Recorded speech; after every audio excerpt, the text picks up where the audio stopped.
Hello, everyone. Before today's story begins, we'd like to share a quick message. YouTube recently removed our monetization, cutting off our income. If you enjoy this story, we humbly ask for just $1 to help pay our staff so they can make a living and keep creating for you. Thank you for saving us. Now, let's begin the story. Alonzo Archer stood perfectly still in the monolithic crystal tower of the Sovereign Concord Command Center. The floor beneath her polished boots was a flawless sheet of synthetic diamond, reflecting the cold starlight from the vast observation window. Everything in the room was sharp, precise, and entirely devoid of imperfection. She raised her right hand, her expression completely detached, and dismissed the fleet application of a state-of-the-art cruiser with a single, contemptuous wave. The holographic blueprints of the massive vessel dissolved into thin air, banished to the endless archives of failure. To anyone else in the high command, the rejected cruiser was a marvel of modern engineering, a sleek predator of the void representing years of labor. To Alonzo, it was a grotesque offense to the very fabric of space. She was not merely an inspector, she possessed an anomaly within her genetic sequence, a rare innate ability that allowed her to physically feel the harmonic resonance of matter. Every alloy, every pulsating energy core, every structural beam sang a microscopic song that only she could hear. When a ship was perfectly aligned down to the atomic level, it produced a symphony of crystalline silence. However, no ship had achieved that absolute standard in 50 solar cycles. Every vessel she inspected over the decades possessed microscopic fractures, misaligned quantum dampeners, or structural stress points that screamed like discordant strings in her mind. Her standards were not merely high, they were absolute. The Sovereign Concord relied entirely on her uncompromising rigidity to maintain their flawless, sterile armada. Her perfectionism isolated her from her peers. But she preferred the quiet company of pure mathematics over the flawed interactions of organic life. Therefore, when the High Council summoned her later that afternoon, she expected to evaluate another meticulously designed flagship from a Tier 1 civilization. Instead, the Grand Arbiter handed her a translucent data slate, detailing an integration inspection for a vessel belonging to humanity. Humanity. The word tasted like static and rust on her tongue. They were a newly emerged, barely spacefaring species known entirely across the galaxy for their absurd habit of scavenging discarded space junk and their inexplicably reckless approach to structural engineering. They did not build ships using elegant algorithms. They welded garbage together, strapped volatile propulsion engines to the back, and prayed to non-existent deities that their thrusters would not detonate upon ignition. Alonzo stared at the official mandate glowing on the slate, her jaw tightening until her teeth ached. She considered this assignment a profound personal insult. The High Council was forcing the foremost harmony inspector in the galaxy to wade through a floating landfill. She was utterly convinced that she was about to step onto a pathetic pile of scrap metal that was mere moments away from a catastrophic core breach. Nevertheless, a direct order from the Council could not be ignored. She gathered her immaculate uniform coat, ensuring not a single microscopic crease marred the stark white fabric, and prepared for the agonizing journey to the chaotic edge of civilized space. 2 standard transit days later, Alonzo arrived at the human orbital station. The moment the pressurized airlock of her pristine diplomatic shuttle hissed open, she was violently assaulted by a sensory overload of the worst possible kind. The station was a cacophony of chaotic noise, grinding metal, shouting voices in a dozen crude dialects, blaring warning klaxons, and the rhythmic, uneven thud of poorly calibrated atmospheric cyclers battered her sensitive ears. There was no harmony here. Only aggressive, unapologetic noise. The environmental controls were a sick joke. As she walked down the primary metal gangway, the temperature fluctuated wildly from freezing drafts that bit through her coat to stifling, humid heat zones within the span of 20 paces. The sheer lack of order made her skin crawl with physical revulsion. Thick power cables hung loosely from overhead conduits, like synthetic vines.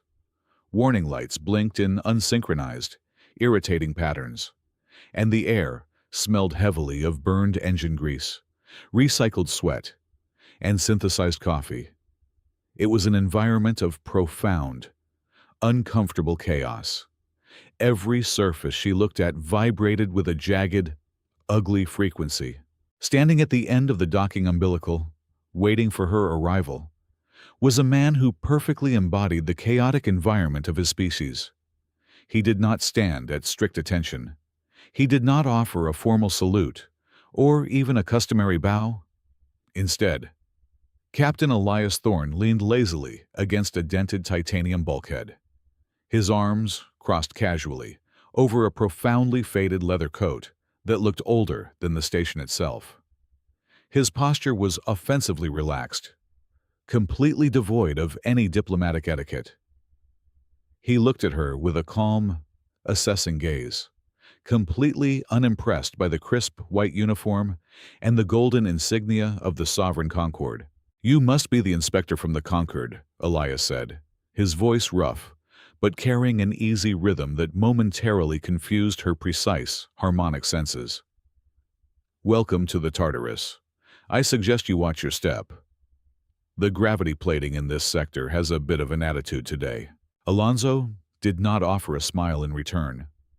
She stood rigidly, her senses already screaming from the discordant vibrations radiating from the rusted human vessel docked just beyond the bulkhead. "Captain Thorne, I presume," Alonso said, her tone dripping with frigid disdain. "I am Alonso Archer. I expect this inspection to be thorough, brief, and completely devoid of excuses regarding your structural deficiencies. Shall we proceed? Or do you need a moment to repair whatever is currently leaking onto the deck behind you?" Elias simply chuckled, a low, rumbling sound, pushing off the bulkhead with a slow, deliberate movement. "Right this way, Inspector. Try not to let the noise bother you too much. She just likes to sing." Alonso followed him into the belly of the beast, her mind already composing the final failure report. There was absolutely zero chance this floating disaster would ever join the Sovereign Concord fleet. Crossing the threshold into the main corridor of the Tartarus was like stepping into the belly of a dying, metallic beast. Alonso immediately felt a suffocating wave of sensory overload crash against her consciousness. The walls were a patchwork nightmare of salvaged alloys. A panel of military-grade titanium was crudely welded next to a sheet of civilian transport steel, creating a jagged, structural dissonance that made her teeth ache. Thick, exposed bundles of wiring hung from the ceiling grates, pulsating with raw, unfiltered current. Every step she took on the grated deck plating sent a harsh, continuous vibration shooting straight up her spine. It was not the steady, reassuring hum of a properly calibrated engine. It was an erratic, shuddering tremor, as if the ship was constantly fighting against its own mass. She clutched her diagnostic pad tightly, her knuckles turning white, completely horrified by the chaotic environment. The ambient temperature in the corridor dropped rapidly by at least 15 degrees, only to spike violently near an exhaust vent. Her innate harmonic senses were being bombarded by a million microscopic screams of stressed metal and mismatched bolts. Captain Thorne led her deeper into the labyrinth, pushing past a heavy bulkhead door that screeched in protest. They entered what Alonso assumed was the primary engineering bay. She braced herself for banks of overheating servers and frantic technicians desperately tapping at diagnostic consoles. Instead, she froze in her tracks, her sharp, analytical mind stalling completely. There were no traditional diagnostic panels in sight. The room was dimly lit, smelling of ozone and worn leather, and occupied by 6 individuals who were sitting in a loose circle on the deck. They were not looking at screens. They were holding strange, wooden, and metal-stringed instruments. One engineer with grease-stained overalls was plucking a battered acoustic guitar, while another drew a frayed bow across a crude, improvised cello made from an empty fuel casing. They were playing music. Real, physical music. It was a raw, driving melody that swelled and dipped in a chaotic sequence. Alonzo stared at them, her breath catching in her throat. This was absolute madness. They were navigating the perilous vacuum of space, and the engineering crew was hosting a makeshift concert. "Captain Thorne," Alonzo demanded, her voice cutting through the heavy, vibrating air like a surgical blade. "What is the meaning of this absurdity? Your crew is neglecting their stations. I demand to see your primary energy core immediately. I have seen more than enough of this floating disaster to write my official failure report and terminate this completely meaningless inspection." Elias did not flinch at her freezing tone. He merely nodded toward a massive, reinforced blast door at the back of the bay. "Open it up, boys," he instructed the musicians, though they did not stop playing. The heavy doors ground open, revealing a heavily shielded containment chamber.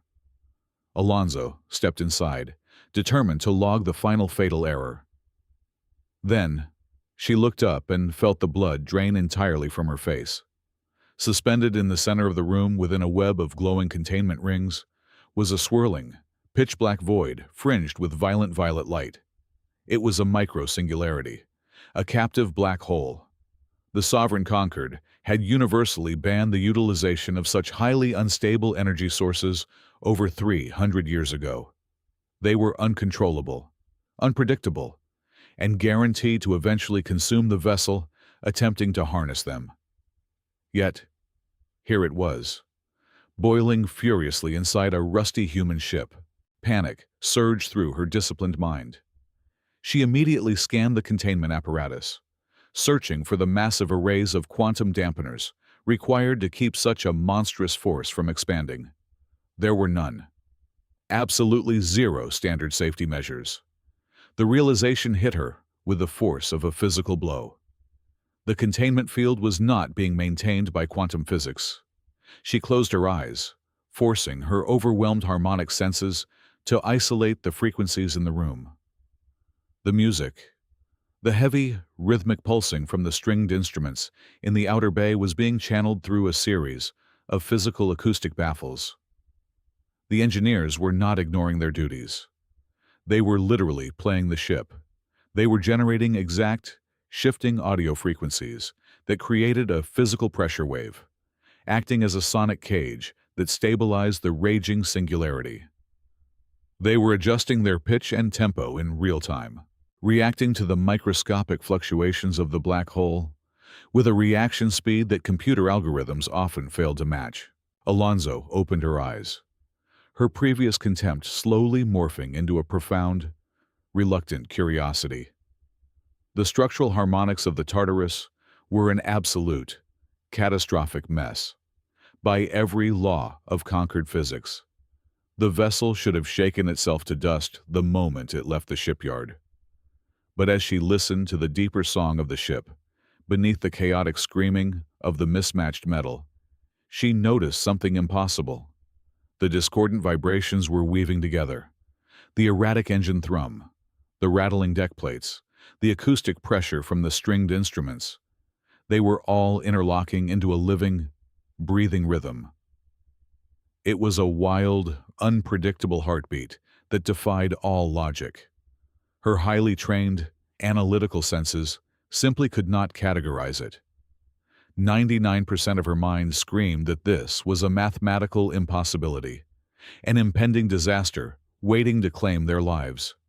Yet, the remaining fraction of her consciousness was captivated by the sheer ingenuity of it all. It was not the sterile, perfect silence she demanded from a starship. It was a defiant, chaotic pulse of life, and for the first time in her rigidly structured existence, Alonzo Archer found herself entirely devoid of words, staring into the abyss, while a makeshift band kept it at bay with nothing but vibrating strings and raw intuition. Alonzo retreated to her assigned resting quarters, her mind a turbulent storm of conflicting data. The room was barely larger than a storage closet, smelling faintly of synthetic ozone and old copper. She sat on the edge of the rigid, unforgiving bunk, pressing her palms against her temples. The chaotic song of the vessel continued to reverberate through the bulkheads, a constant, mocking reminder of the utter insanity she had just witnessed in the engineering bay. She needed the sterile, predictable silence of Concord mathematics. The complete absence of logic on this ship felt like a physical weight pressing against her chest. She had spent over 40 years of her life categorizing the galaxy into neat, flawless equations. She could not comprehend a crew that relied on acoustic pressure waves instead of quantum dampeners. It defied every fundamental law of structural integrity she had ever studied. As she paced the narrow, suffocating confines of the room, her boot caught the edge of a loose floor grating. She knelt to inspect the structural flaw, running her gloved fingers over the uneven metal, only to notice a recessed access panel hidden beneath a haphazardly draped thermal blanket. Curiously, the physical latch was disengaged. It was not a malfunction. The heavy, greasy fingerprints smudged across the manual release lever indicated that the crew had deliberately left it unsealed. A trap, or sheer human incompetence. She did not care. Her duty was clear, and she would exploit any vulnerability they presented. She pried the panel open, revealing a tangled nest of fiber optic cables and a crude, physical terminal interface that looked like it belonged in a museum. Slipping her personal diagnostic bracer from her wrist, she interfaced with the terminal. The security protocols guarding the internal network were laughably primitive, consisting of outdated algorithmic ciphers that her advanced bracer dismantled in less than 3 seconds. Alonzo bypassed their digital barricades with clinical, ruthless precision, plunging deep into the ship's navigation and engineering logs. She was hunting for the final piece of undeniable evidence, the damning telemetry data that would allow her to strike this vessel from the fleet roster permanently and return to her pristine tower. As the coordinates flooded her screen, her analytical mind automatically processed the trajectory vectors. The numbers did not align with the designated testing grounds located in the outer quadrant. She ran the calculation again, and then a third time, her breath catching painfully in her throat. The human ship was not preparing for a standard integration test. They were steadily accelerating. The navigation computer had locked onto a fixed, unalterable trajectory, establishing a direct, high-speed collision course through hyperspace. Their target was not a rogue asteroid or a derelict moon. They were aiming straight for the heart of the Sovereign Concord Armada, directly at the massive superflagship where the High Council resided. A cold, paralyzing dread washed over her entirely. This was not a poorly constructed salvage vessel attempting to join a civilized fleet. It was a massive, piloted kinetic weapon disguised as a piece of flying garbage. Alonzo yanked her bracer from the terminal and immediately activated her emergency distress beacon, intending to transmit a high-priority warning signal directly to the command center. She waited for the familiar, reassuring chime of a secure connection, but her device only emitted a dull, flat tone of aggressive static. She frantically adjusted the frequency band, cycling through military, diplomatic, and even civilian emergency channels. She received nothing but deafening white noise. She ran a localized diagnostic and discovered a terrifying truth. The human ship was actively projecting a highly concentrated, localized jamming field. It was not a clumsy digital block that would alert Concord monitors to a communications blackout. It was a sophisticated, multi-layered frequency mask that perfectly mimicked the ambient radiation of a Class 5 solar flare. To the outside galaxy, the vessel simply looked like it was passing through a natural magnetic storm. They were completely isolated, flying blind and deaf toward the most heavily defended command ship in existence. and the supposedly primitive human crew had orchestrated the deception flawlessly. Paranoia seized her mind entirely. She was trapped on a suicide vessel, piloted by absolute madmen. Alonzo threw open the door to her quarters and sprinted down the vibrating corridor, completely abandoning all pretenses of diplomatic composure. Her polished boots slammed against the uneven deck plates. She practically tore the heavy blast door of the mess hall off its hinges as she stormed inside. The room was thick with the smell of scorched protein, synthesized starch, and stale air. Captain Elias Thorne sat at a scarred metal table in the corner, casually stirring a cup of dark, steaming liquid. He did not look up, nor did he seem the least bit surprised by her violent, sudden entrance. Alonzo marched directly to his table, planting her hands firmly on the metal surface, her eyes blazing with righteous, uncontrollable fury. "You are committing an act of absolute treason," Alonzo hissed, her voice trembling with a potent mixture of rage and terror. "I have seen your internal navigation logs. You are not running an integration drill. You have plotted a direct, unalterable collision course with the Concorde superflagship. You are orchestrating a deliberate assassination attempt against the High Council, and you intend to use this entire vessel and everyone on board as a kinetic bomb to do it." The few crew members scattered around the mess hall paused their meals. The clinking of utensils stopped entirely, but none of them reached for weapons or raised an alarm. They simply watched her with a strange, heavy, pitying silence. Thorne took a slow, deliberate sip from his cup, finally raising his eyes to meet hers. There was no panic in his gaze, no sudden guilt of a man caught in a massive, treasonous act. He did not attempt to deny the flight path or offer a flimsy, fabricated excuse about navigational computer errors. "We are on a collision course, Inspector," Thorne said, his voice terrifyingly calm and measured amidst the constant, deafening hum of the ship. "But we are not assassins." He reached into the deep pocket of his faded leather coat and withdrew a small, heavy data drive encased in dark, protective lead.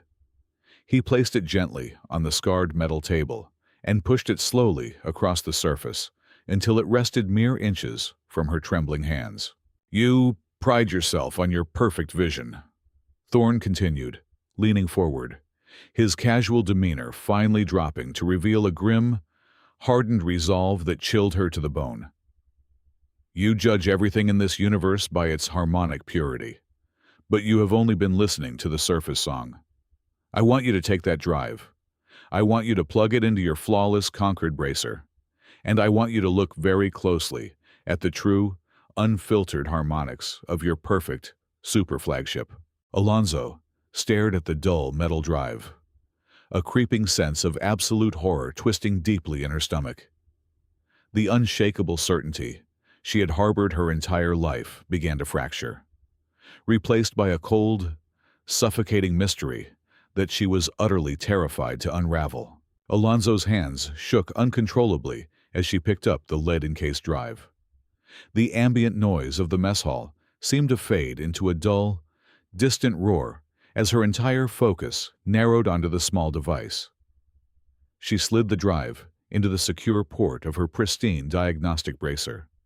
The screen flickered, bypassing her standard Concorde firewalls with an aggressive, alien code that unspooled a raw, unedited sensory feed directly into her neural interface. She closed her eyes, preparing to dismantle whatever forged telemetry the humans had cobbled together. Instead, she was plunged into a nightmare. The data was a deep space harmonic scan of the Sovereign Concorde superflagship, taken over the span of the last 6 standard months. At first, her innate senses recognized the familiar, glorious silence of absolute perfection. It was the flawless symphony she had dedicated her entire existence to protecting. But as the human algorithms stripped away the superficial auditory layers, the underlying truth was violently exposed. The silence was not the result of masterful engineering. It was the unnatural, suffocating quiet of a tomb. A parasitic, crystalline entity, born from the frozen vacuum of dead space, had silently infected the core of the flagship. Alonso watched in paralyzed horror as the visual data mapped the infection. The entity did not consume fuel or organic matter. It consumed structural variants. It fed on imperfections, calcifying the host vessel into a singular, homogeneous mass of highly ordered crystal. The breathtaking, spotless white hulls of the conquered fleet, the absolute lack of microscopic fractures, the rigid adherence to standard atmospheric temperatures. It was not technological supremacy. It was a symptom of advanced stage parasitism. The sterile perfection she had worshipped her entire life was, in fact, the rapid, unchecked growth of a cosmic cancer, eating its host alive from the inside out. She ripped her connection away from the bracer, gasping for air as if she had been submerged in freezing water. Her chest heaved, and a wave of profound, debilitating nausea washed over her. Every foundational truth she held dear collapsed into ash. For 50 solar cycles, she had traveled the galaxy, failing ships for possessing the very structural flex and chaotic variants that could have saved them.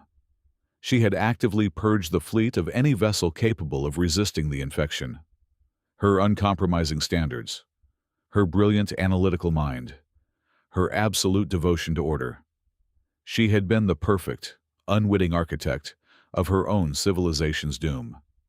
She had paved the way for the parasite to thrive.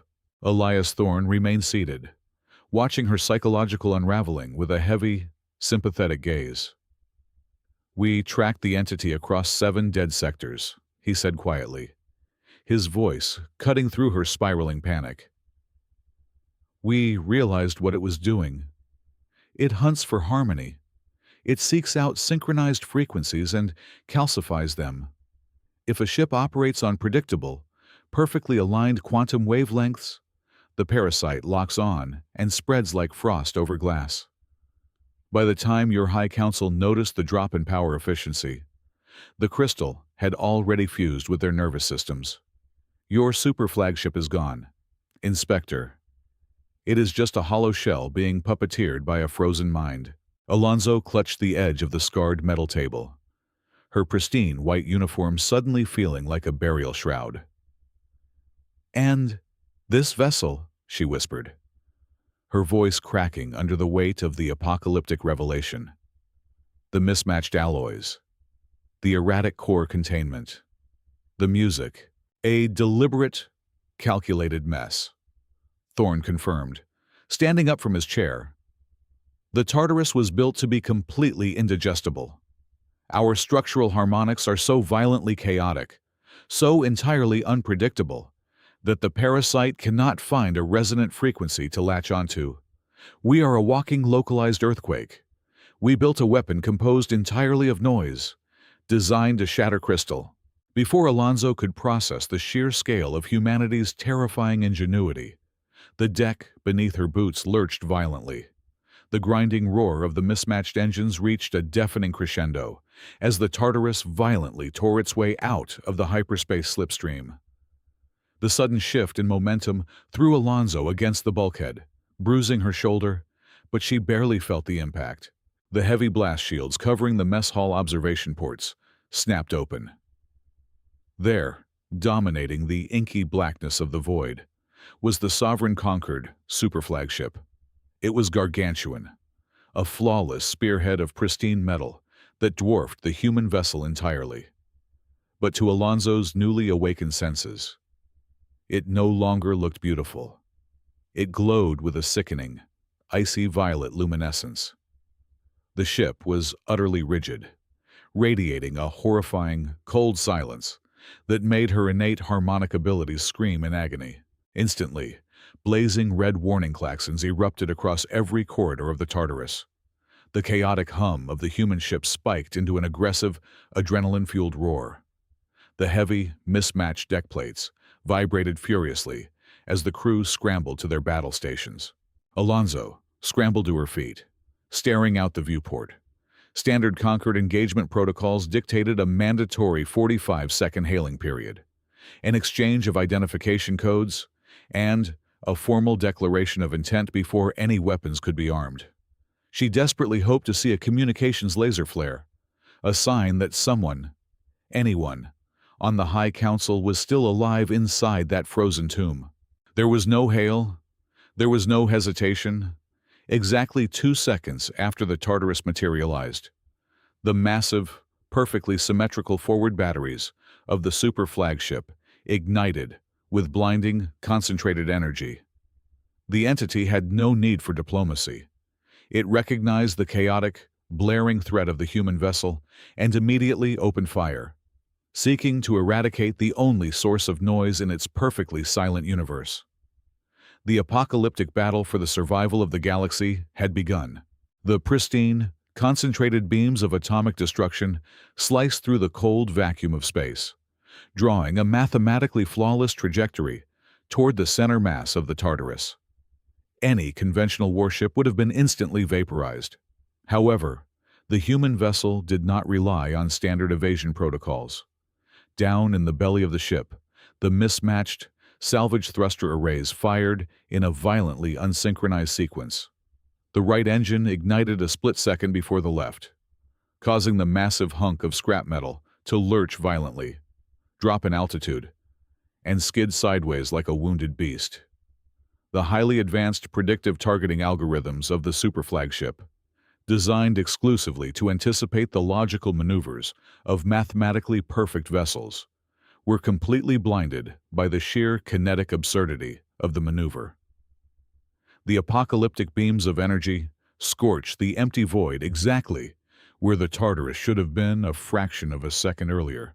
Alonzo Archer gripped the edge of a tactical console on the main bridge as the inertial dampeners struggled to compensate for the brutal, jerking movements. She looked around the command deck, expecting to witness a catastrophic breakdown of discipline. On a conquered vessel, combat maneuvers required precise vocal commands, verified coordinates, and synchronized keypad entries. Here, there was only a cacophony of overlapping shouts, instinctual warnings, and raw, unfiltered adrenaline. The helmsman, a young woman with grease smeared across her face, did not wait for a calculated vector from the tactical officer. She simply felt the agonizing shudder of the hull beneath her boots and slammed her hands down on the manual bypass controls, violently jerking the ship out of the way of a secondary plasma volley just as the warning sirens wailed. It was a profoundly messy, chaotic synergy. They were not operating as a military unit.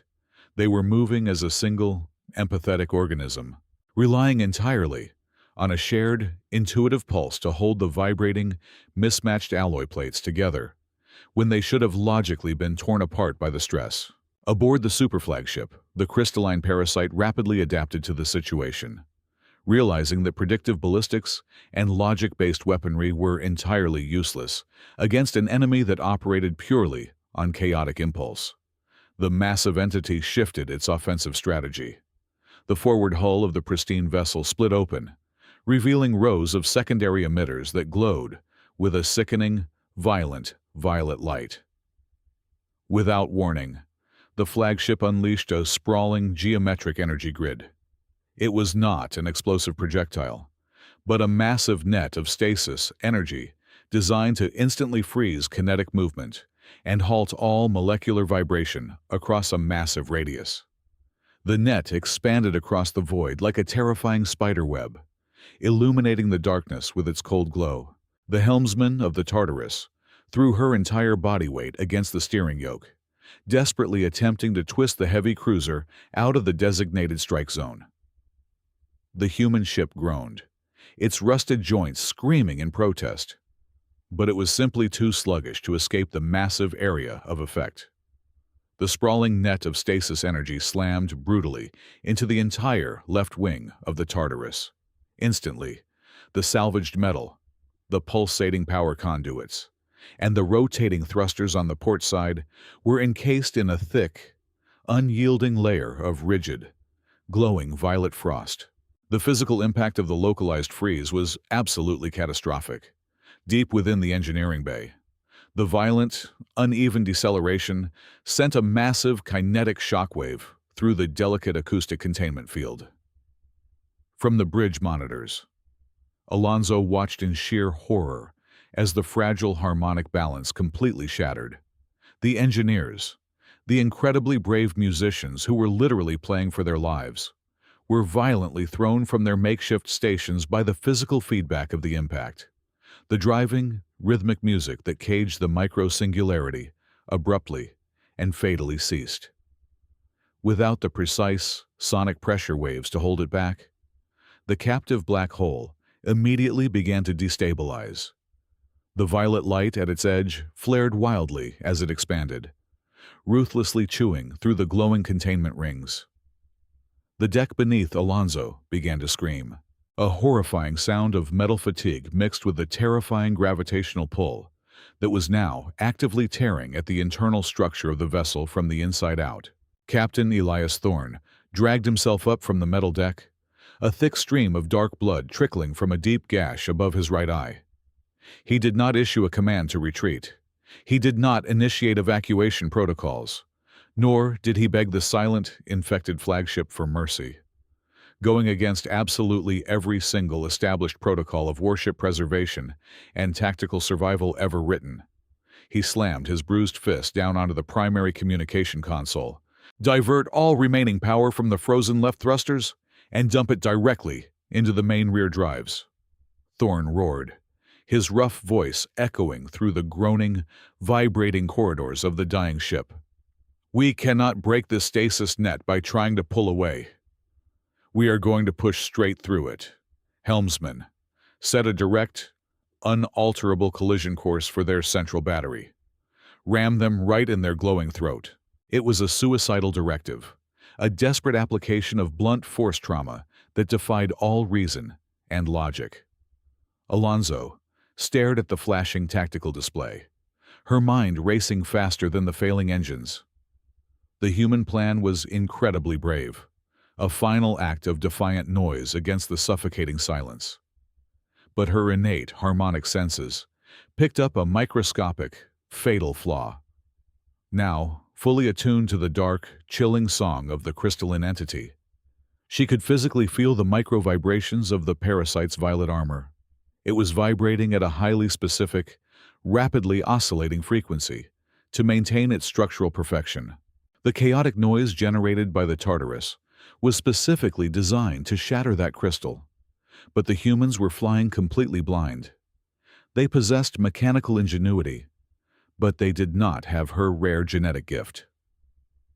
She frantically analyzed the audio output the bruised engineers were desperately trying to restart down in the containment bay, and a freezing dread instantly paralyzed her veins.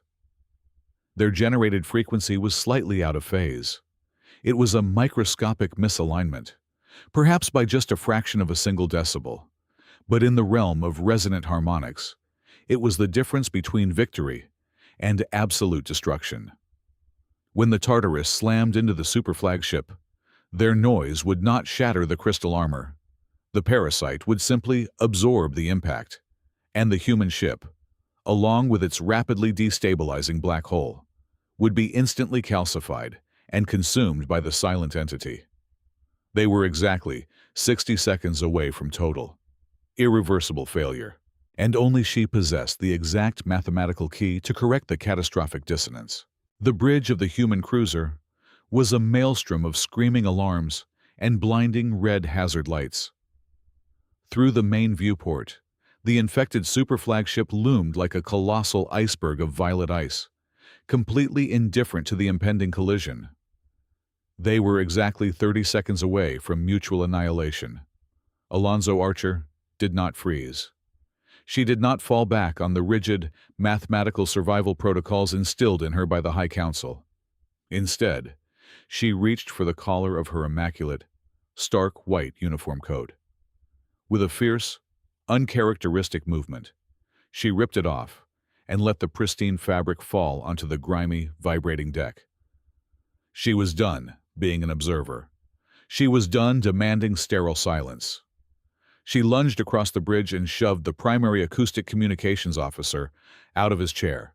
ignoring his shocked protest.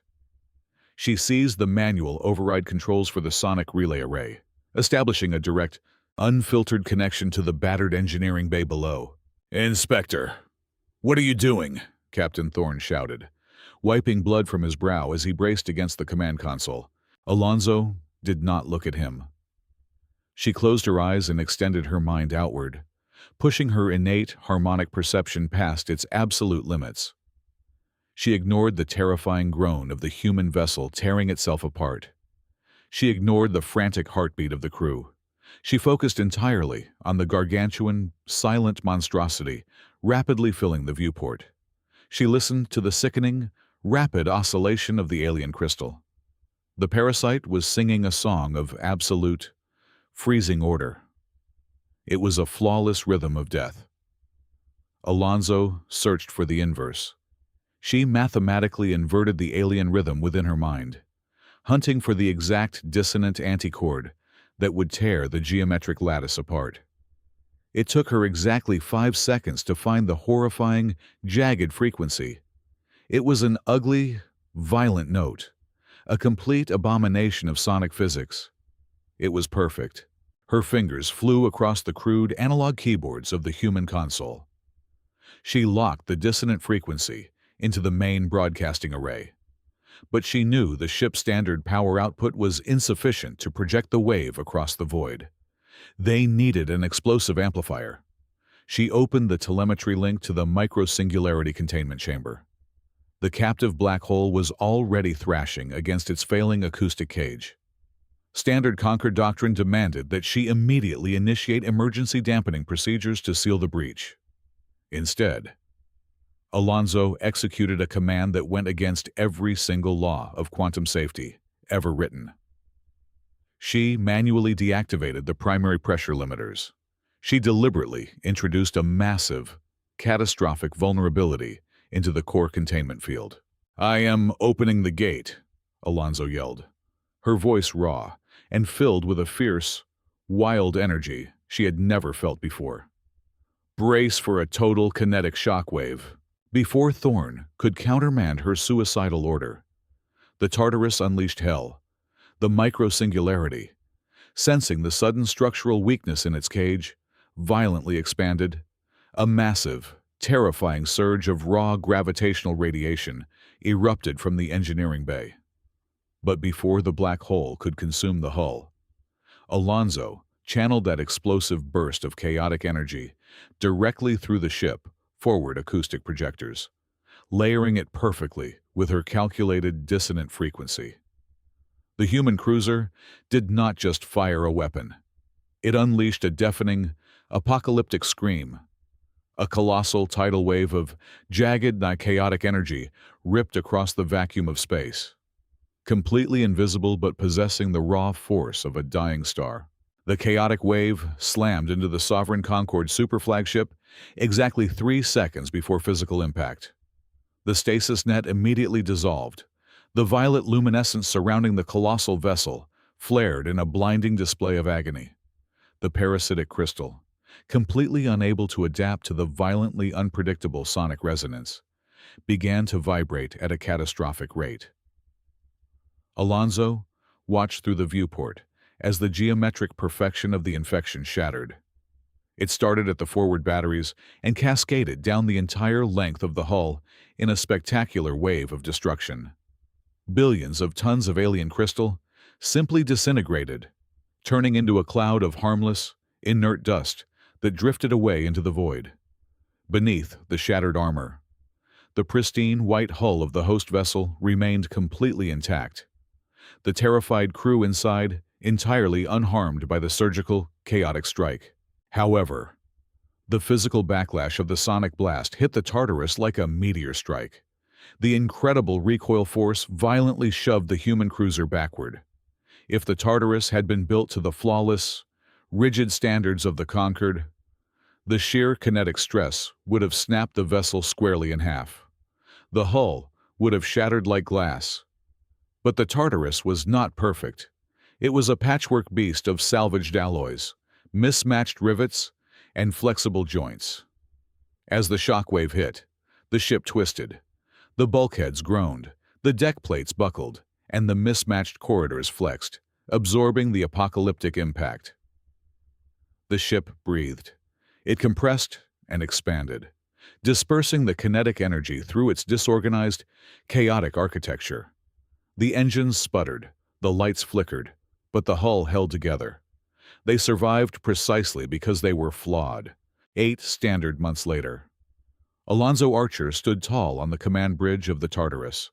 She wore a modified human jacket, its dark fabric slightly scuffed at the elbows, proudly bearing the newly forged insignia of the Chief Harmony Officer. The bridge was still loud, still messy, and still vibrated with an erratic, living rhythm. She looked out at the stars, listening to the beautiful, chaotic heartbeat of the vessel beneath her boots. She had finally realized the greatest truth of the universe. True perfection was not a sterile, unyielding environment completely devoid of weaknesses. True perfection was the profound, enduring courage to embrace one's own flaws, to weave chaos into strength, and to use those imperfections to serve a far greater, living purpose. Thank you so much for listening to today's story. We hope you enjoyed it. As an ad-free channel, your support is what keeps us alive. Please support Sci-Fi stories with just $1 via the QR code on the screen, or click the link in the description box or pinned comment. Also, we'd love to connect with you. Please leave a comment telling us which city or state you're listening from. Thank you for standing with us, and see you in the next stories.